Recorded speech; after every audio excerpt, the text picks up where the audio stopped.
Hello students.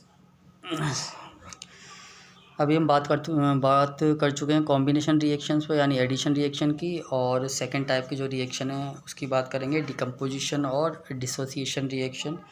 Decomposition reaction जैसे कि name से ही आपको यहाँ पर लग रहा है, डिकम्पोज होना, स्प्लिट होना या टूटना, ब्रेक होना, है ना। जब भी आपका कोई रिएक्टेंट ब्रेक होता है, किसी भी टाइप की एनर्जी को एब्जॉर्व करके ब्रेक होके और एक नया प्रोडक्ट बनाता है, तो उसे हम डिकम्पोजिशन और डिसोसिएशन रिएक्शन कहते हैं।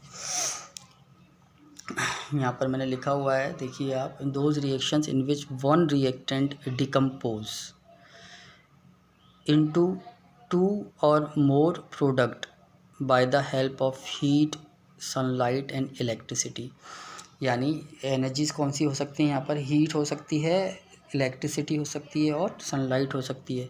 इन तीन टाइप की एनर्जी से अगर कोई भी आपका रिएक्टेंट ब्रेक होता है, स्प्लिट होता है, ठीक है, दो या दो से ज़्यादा सब्सटेंस के अंदर, प्रोडक्ट के अंदर, तो उसे हम डिकम्पोजिशन रिएक्शन बोलते हैं। ये जस्ट अपोजिट ऑफ कॉम्बिनेशन और एडिशन रिएक्शन है बेटा, आपके अपोजिट है जस्ट, क्योंकि यहाँ पर आप देखिए रिएक्टेंट आपका एक ही है और लेकिन प्रोडक्ट यहाँ पर दो या दो से ज़्यादा हो सकते हैं। जैसे मैंने नीचे यहाँ एक रिएक्टेंट लिया ABC, ये ब्रेक डाउन हुआ A + B + C के अंदर। मीन्स मेरा कहने का मतलब क्या है कि यहाँ आपके ज़्यादा भी हो सकते हैं कंपाउंड्स। दूसरी चीज़, ये जो रिएक्शन है डिकम्पोजिशन, ये अलग अलग एनर्जीज़ की थ्रू होती है। तो हमने यहाँ पर इसे 3 पार्ट्स में यहाँ पर डिवाइड किया है। 3 पार्ट्स मीन्स हीट, सनलाइट और इलेक्ट्रिसिटी के अकॉर्डिंग। जैसे मैंने यहाँ दिया है आपको थर्मल डिकम्पोजिशन। थर्मल डिकम्पोजिशन मतलब अगर if reactant decomposed bye the help of heat energy, अगर हीट एनर्जी से आपके रिएक्टेंट डिकम्पोज्ड हो रहे हैं तो उसे हम थर्मल डिकम्पोजिशन यहाँ पर बोलेंगे। फिर से बोल रहा हूँ बेटा, यहाँ पर मैंने 3 टाइप्स में इसको डिवाइड किया है डिकम्पोजिशन रिएक्शन को। थर्मल डिकम्पोजिशन जो पहला डिकम्पोजिशन है, जो हीट के थ्रू हो रहा है, कि अगर आपकी रिएक्टेंट्स डिकम्पोज हो रहे हैं bye the help of heat energy तो हम उसे थर्मल डिकम्पोजिशन बोलेंगे। थर्मल डिकम्पोजिशन के कुछ एग्जांपल्स हम यहाँ देख रहे हैं। देखिए आप कि ये अमोनियम क्लोराइड, नेम आपको करना है बेटा, आज के लेक्चर के बाद मैं आपको दूंगा, आप करके देखें इनकी नेमिंग। ये है अमोनियम, देखो मैंने आपको बोला था ये आयन है यहाँ पर पॉजिटिव, और ये क्लोराइड। अमोनियम 1 वैलेंसी थी, क्लोरीन की भी 1 है, दोनों की कैंसिल हो गई, तो ये अमोनियम क्लोराइड यहाँ बना एक कंपाउंड आपका। ये डिकम्पोज हो रहा है हीट से। ये ट्राइंगल जो साइन है यहाँ पर आपके, ये हीट का साइन है। तो यहाँ पर आपका ये रिएक्टेंट जो डिकम्पोज हुआ 2 प्रोडक्ट के अंदर, अमोनिया NH3 + HCl, ठीक है, अमोनिया और हाइड्रोक्लोरिक एसिड के अंदर ये डिकम्पोज हो गया है। दूसरा आप देखिए लेड नाइट्रेट। लेड की वैलेंसी में आपको कुछ एलिमेंट, मेरे पास 5 से 6 एलिमेंट्स ऐसे हैं जो 20 में, आपके 1 to 20 में नहीं है, आगे हैं उनके नंबर्स, लेकिन वो बहुत यूज़ होते हैं, तो मैं डायरेक्टली उनकी वैलेंसी आपको यहाँ बता दूंगा। जैसे लेड की वैलेंसी +2 होती है, आप कहीं भी नोट कर लें इसे कि Pb की वैलेंसी +2 में कंपाउंड बनाता है। तो लेड की यहाँ पर वैलेंसी 2 है। नाइट्रेट आयन आप मोनोवेलेंट आयन में देख चुके हैं, टेबल में 1 है, क्रिस क्रॉस हुई और आपका ये कंपाउंड बना लेड नाइट्रेट। ये हीट से डिकम्पोज होगा तो यहाँ आपको जो कंपाउंड मिलेंगे, लेड ऑक्साइड, दोनों की वैलेंसी 2 थी, यहाँ पर देखो आप कट गई दोनों की वैलेंसी, तो lead oxide + NO2 nitrogen dioxide यहाँ मिला आपको, प्लस ऑक्सीजन गैस। तो ये 3 प्रोडक्ट आपको यहाँ मिले हैं डिकम्पोज होने पर।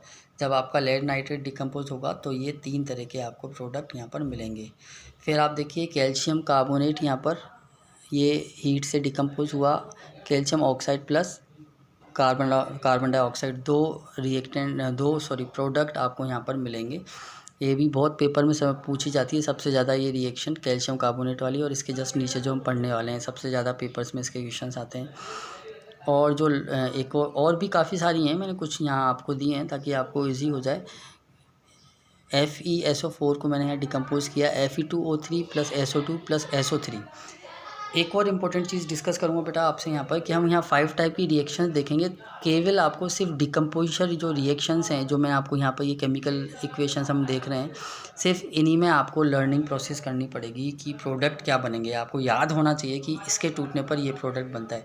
बाकी रिएक्शंस में आपको लर्न नहीं करना है, बाकी में अपने आप समझ में आ जाएगी, आपको उसमें पता रहेगा कि कैसे प्रोडक्ट बनेगा। बना सकते हैं, लेकिन बस यहाँ पर आपको थोड़ा सा लर्न करना पड़ेगा एक बार कि ये कैसे आपके कंपाउंड्स ब्रेक होके क्या बना रहे हैं। मीन्स ये प्रोडक्ट आपको याद होना चाहिए कि इनके ब्रेकिंग पर ये प्रोडक्ट मिलेंगे, है ना।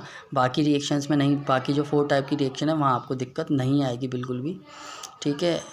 और फिर जो सेकंड टाइप का जो है वो है electrolytic decomposition. Electrolytic decomposition means है कि reactant decomposed bye the help of electricity, जहाँ पर आपके रिएक्टेंट डिकम्पोज हो जाएं इलेक्ट्रिसिटी से। यानी एनर्जी कौन सी यूज़ हो रही है अब यहाँ पर, हीट एनर्जी यूज़ नहीं की जा रही किसी रिएक्टेंट को तोड़ने के लिए, इलेक्ट्रिसिटी का यूज़ किया जा रहा है। तो आपका यहाँ पर वाटर इलेक्ट्रिसिटी से ब्रेक होगा H2 प्लस O2 के अंदर। ऐसे ही HCl भी ब्रेक होगा आपका इलेक्ट्रिसिटी के अंदर से H2 प्लस Cl2 के अंदर। तो ये जो ब्रेक डाउन है आपका इलेक्ट्रिसिटी से होने वाला, इसको इलेक्ट्रोलाइटिक डिकम्पोजिशन कहते हैं, जहाँ पर आपको 1 से 2 या 2 से ज़्यादा प्रोडक्ट मिल रहे हैं। तो ये डिकम्पोजिशन है इलेक्ट्रोलाइटिक। तो ये 2 टाइप की हमने यहाँ देखी। थर्ड टाइप की जो है वो है फोटोलाइटिक। यहाँ देखेंगे हम थर्ड टाइप की फोटोलाइटिक, यानी सनलाइट से अगर हो रही है तो उसे फोटोलाइटिक डिकम्पोजिशन बोलते हैं। If reactant decomposed bye the help of sunlight, तो सनलाइट से डिकम्पोज होने वाले जितने भी सब्सटेंस हैं वो फोटोलाइटिक डिकम्पोजिशन की सीरीज़ में आएंगे। जैसे यहाँ पर HBr है, हाइड्रोजन ब्रोमाइड हम इसे बोलते हैं, एक तरह का हेलोजन है। HBr ये सनलाइट का H न्यू का साइन है सनलाइट का, जो हमने लाइव प्रोसेस में भी देखा था। H2 प्लस Br2 में यहाँ ब्रेक हुआ सनलाइट से। AgBr भी आपका यहाँ पर सनलाइट से ब्रेक होगा सिल्वर प्लस ब्रोमीन गैस के अंदर। ये पेपर्स में आपके क्वेश्चन आता है यहाँ से कि ब्लैक कलर की बोतल्स में सिल्वर ब्रोमाइड को स्टोर क्यों किया जाता है। वाई सिल्वर ब्रोमाइड या silver chloride stored in a black coloured bottles या ब्लैक कलर बोटल्स ऐसे, या डार्क कलर बोटल्स में क्यों किया जाता है इनको। तो वहाँ इसका आंसर यही होगा कि silver bromide, if silver bromide does not kept in coloured bottle, it react with sunlight and decompose into silver and bromine gas, so it store only in dark colour bottles. तो इसे हम कहाँ store करते हैं, dark colour bottles के अंदर। तो ये याद रखें बेटा आप, यहाँ पर ये क्वेश्चन भी इम्पोर्टेंट है जो मैंने आपको बताया कि सिल्वर ब्रोमाइड को डार्क कलर की बोटल्स में या डार्क बोटल्स में क्यों रखा जाता है, क्योंकि वो सनलाइट को पास नहीं होने देती है वो डार्क कलर बोटल्स, ताकि ये डिकम्पोज नहीं हो पाता और वो जो कंपाउंड है वो उसमें सेफ़ रहता है। अगर ट्रांसपेरेंट बोटल्स के अंदर आप इसे रखेंगे सिल्वर ब्रोमाइड को तो ये डिकम्पोज हो जाएगा और सिल्वर ब्रोमाइड जो है वो वहाँ पर फॉर्म हो जाएगा, ब्रोमीन गैस इन सिल्वर। तो ये बेटा डिकम्पोजिशन रिएक्शन थी आपकी सेकंड टाइप की, इम्पोर्टेंट रिएक्शन है। आप इसे ढंग से एक बार और देखें। तीनों टाइप के एनर्जीज़ में ये होती है डिकम्पोज, 3 तरह की एनर्जी से। तीनों के मैंने नेम अलग अलग दे दिए हैं आपको। थर्मल डिकम्पोजिशन मैंने आपको बता दिया है, फोटोलाइटिक डिकम्पोजिशन और इलेक्ट्रोलाइटिक डिकम्पोजिशन। और 2 रिएक्ट कॉम्बिनेशन और डिकम्पोजिशन, 2 रिएक्शंस का यहाँ पर ख़त्म हो चुकी हैं, 3 रिएक्शंस बची हैं। तो इसके बाद जो रिएक्शन हम पढ़ने वाले हैं वो कहलाती है डिस्प्लेसमेंट रिएक्शन। तो डिस्प्लेसमेंट रिएक्शन को पढ़ने से पहले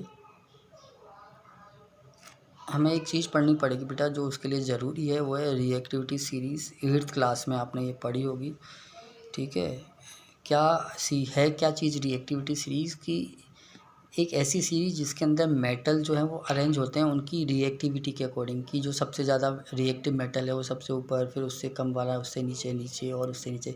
तो मेटल्स की जो रिएक्टिविटी है उनके अकॉर्डिंग उन्हें अरेंज किया जाता है एक सीरीज़ के अंदर। वो सीरीज़ मैं आपको देने वाला हूँ, अभी बताने वाला हूँ, डिस्कस करेंगे सीरीज़ के बारे में आज के पार्ट में। देखिए ज़रा सीरीज़ में आपको बताता हूँ, ये वो सीरीज़ है। यहाँ पर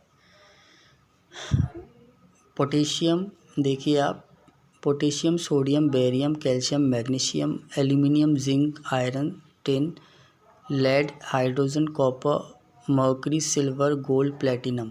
इसको लर्न करने का भी तरीका है जो मैंने हमेशा मैं बताता हूँ बच्चों को, तो वो देखेंगे। अभी आपको ये वैसे ही लर्न करनी है, बिल्कुल ऑर्डर में, ये ऑर्डर चेंज नहीं होना चाहिए। कई बुक्स के अंदर आपको ऐसा लगेगा सर ये बेरियम तो सर उसमें है ही नहीं, किसी बुक में किसी में कुछ, लेकिन ऊपर नीचे कभी नहीं होंगे ये इसी स्टूडेंट। अगर बी हटा दे तो सोडियम के नीचे ही रहेगा कैल्शियम, और कैल्शियम के नीचे ही मैग्नीशियम रहेगा। तो ये जो मैं आपको बता रहा हूँ ये यूनिवर्सल है, ये इसमें कोई चेंज मत करना आप बुक्स के अंदर, चाहे कैसा भी दे रखा हो, आपको यही टेबल करनी है learn.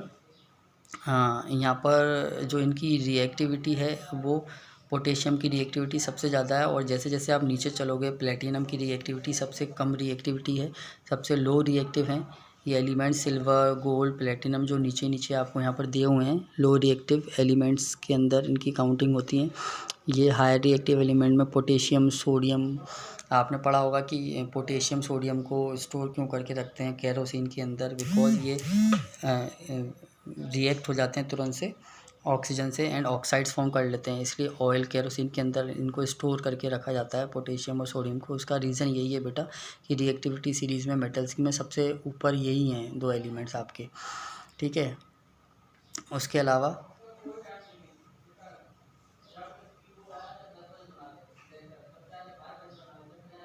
Barium, calcium, magnesium, aluminium, zinc, iron, tin, lead, hydrogen, copper, mercury, तो इस तरह से आपके ये चलेंगे एलिमेंट्स की रिएक्टिविटी। ये टेबल आपको अगर लर्न नहीं होगी तो डिस्प्लेसमेंट रिएक्शन नहीं आएगी।